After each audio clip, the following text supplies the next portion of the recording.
Сәлем керемет жан, менің атым Жансая, мен психолог, психотерапевтпін. Бүгін мен сенімен өзін-өзі бағалау, өзіне сенімділікті арттыру, өзін-өзі құрметте, өзінің қадірін беру деген сияқты керемет, жақсы тақырыптар туралы сөйлесеміз. Ал енді алдымен анықтап алайық. Өзін бағалай алмайтын адам кім? Өзіне сенімсіз адам ол қандай? Жалпы былай қарап отырсаң, ол адам өмірде жеткілікті бір жетістіктерге, табысқа жеткен. Отбасы бар, жалпы жақсы адам болып көрінеді, сырттан қарасаң. Бірақ ол өзін олай есептемейді. Себебі ол адам ішінде өзінің не деген белгілі бір критика бар. Өзіне деген көптеген сыни ойлары бар. Ол қанша жұмыс жасады да, мен мына жерде дұрыс жасамадым, мынаны дұрыс істемедім, мынаны үлгермедім деп әрдайым өзі туралы нашар ойлайды. Яғни белгілі бір нәрсеге үнемі асығып үлгермей жүреді. Әсіресе ол көптеген әйелдер солай ойлайды. Себебі мен ондай әйелдермен жұмыс жасағанмын, олар менің клиенттерім болған, олар маған келеді де, былай сыртынан қарап анализ жасасаң, отбасы бар, балалары бар, кейбіреулер оқып, жұмыс жасап, барлығын үлгеріп жүреді. Бірақ өзінен сұрасаң, мен мынаны дұрыс жасамаймын, мен нашар анамын, мен нашар келінмін, әйелмін, себебі мен мұндаймын деп өзіне деген талай критикалық ойларды айтып береді. Бұл өзін өзі бағаламау, өзін өзі қатты сынау, өзін жақсы көрмеу сезімдері. Әрдайым өзінің деген критикалық ойларымен жегідей жеп, тоздырып, шаршайды. Себебі бұл нәрсе энергияны құртады. Бұл жерде сөзге назар аударыңыз, энергия құртылады. Себебі өзіне деген критика ол көп энергия алады. Яғни көп мен мынаны істемедім, әлі мынаны істеуім керек, мынаны қалай жасаймын деген үнемі ойлар мазалайтын болса, ол ойларға бізге қаншама энергияны жұмсаймыз. Біз қазір осы жеткен жетістіктерімізді бағалай білмей, әрдайым бір күдікпен, әрдайым бір нәрсе дұрыс емес деген оймен өмір сүру, ол адамды жақсы қанағат сезіміне алып келмейді. Міне осы адам, ол өзін бағалай алмайтын, өзіне сенімсіз адам. Ал енді не істеу керек? Яғни одан шығудың, өзіне деген сенімділікті, өзіңе деген қадірді, өзіңе деген махаббатты арттырудың жолдары бар. Оны әрине бұған қазір не себеп болатынын айтып беремін. Және қалай шығу керектігін айтып беремін. Ең алдымен өзіңе сұрақ қою.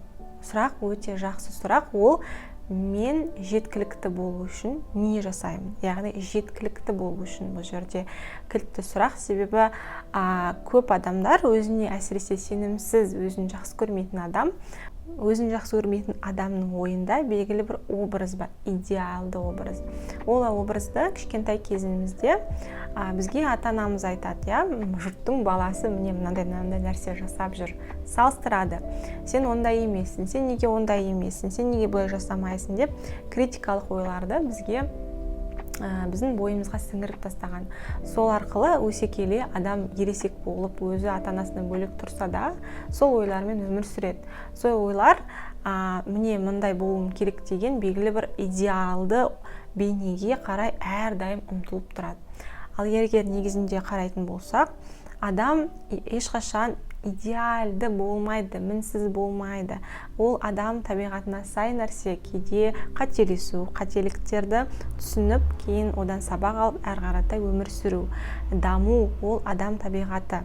Ал егер сен әрдайым идеалды болуға тырысатын болсаң, сен қазіргі мүмкіндіктеріңді, қазір өзіңнің бар жасаған жетістіктеріңді көзден таса қылып, оған қарамай әрдайым бір нәрсенің соңында қуалап жүресің. Сондықтан сұрақ қою керек.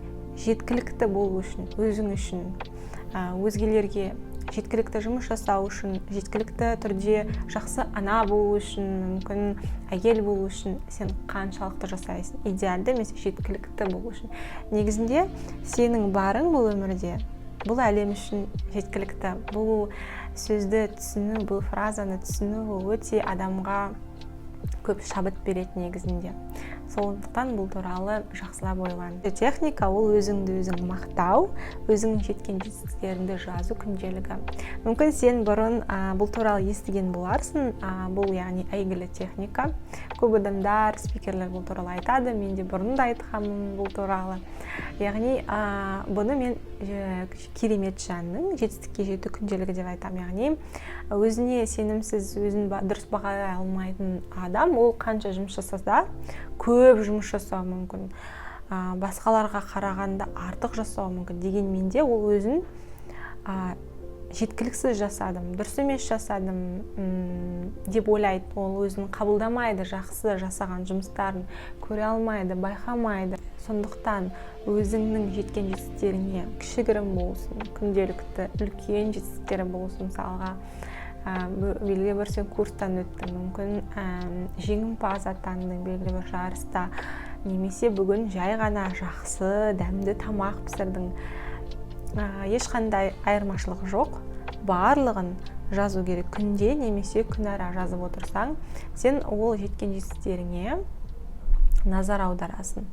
Яғни жеткен жетістіктеріңе, жақсы нәрселеріңе назар аудару арқылы сен өміріңде ол нәрсе көбейе береді. Себебі жақсы нәрсеге назар аударсаң, өміріңде жақсы нәрсе көбейеді. Яғни бұл алгоритм жұмыс жасайтын. Үшінші техника ол шынайы мақсат қою және мақсатқа жетудің жоспарларын құру. Яғни шынайы деп айтып отырмын, себебі өзіне сенімсіз, өзін дұрыс бағалай алмайтын адам өзінің мүмкіндіктерін дұрыс білмейді. Себебі өзіне былай қарағанда көп нәрсе алып қояды. Яғни көп нәрсе план жасап, оның күннің соңында мысалға оның жартысын 30%-ін ғана жасайды да, қалған процентін жасамағаннан кейін адам тағы да өзіне критика жасайды. Міне мен мынаны жасаған жоқпын, мен үлгермеймін, үнемі осылай деп критикаға жабылып соның астында жатады. Ол болмас үшін адам өзінің мүмкіндіктерін шынайы бағалай біліп, соған қарай жоспар құру керек. Және сол жоспарды орындауға тырысу керек. Егер бір нәрсе қолыңнан келмесе, үлгермесең, ол қалыпты жағдай, адам ол робот емес біріншіден. Және екіншіден өмірімізде біздің барлық нәрсе біздің жоспарлағанымыздай болмайды. Кейде сенің жоспарлағаныңда да керемет нәрселер болуы мүмкін, немесе керісінше онша саған ұнамайтын нәрсе болуы мүмкін. Дегенмен де ол өмірде әртүрлі нәрсе болады. Оны қабылдай білу керек және өзіңнің мүмкіндіктеріңді дұрыс түсініп, өзіңді, жаныңды, күшіңді дұрыс бағалай біліп, соған қарай жоспар құру керек. Жалпы айтқанда мақал бар ғой, аяз би, әліңді біл, жолыңды біл деп. Міне осы мақал өте дұрыс айтылған. Яғни бұл жерде шектеу қою емес, өзіңе, өзің мүмкіндіктеріңді шынайы бағалау. Келесі пункт, өзіңді айналаңда жақсы саған демеу көрсете алатын адамдармен қоршау. Себебі өзіне сенімсіз, өзін дұрыс бағалай алмайтын адам көбінесе өзінің жеткен жетістіктерін, яғни алдында айтқанымдай, дұрыс көрмей қалады, байқамай қалады.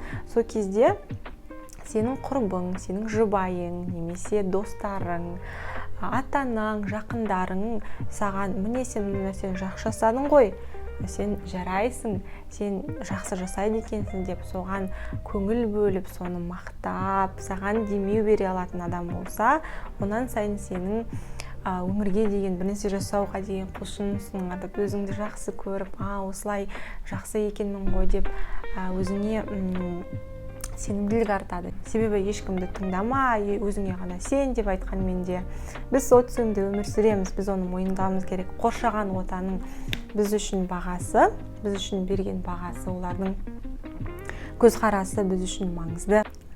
Сонымен керемет жан, бүгін саған айтарым, өзіңе сен, өзіңді жақсы көр. Осы техникалар саған міндетті түрде көмектеседі. Сен өмірдің барлық жақсылығына лайықтысың. Өзіңе сенген сайын, өзіңді жақсы көрген сайын, сенің айналаңда жақсы керемет таңғажайып оқиғалар, жақсы адамдар қоршайды. Жақсы адамдар болған сайын сен бақытты өмір сүресің. Мен саған сенемін, мен сені жақсы көремін. Келесі кездескенше сау бол.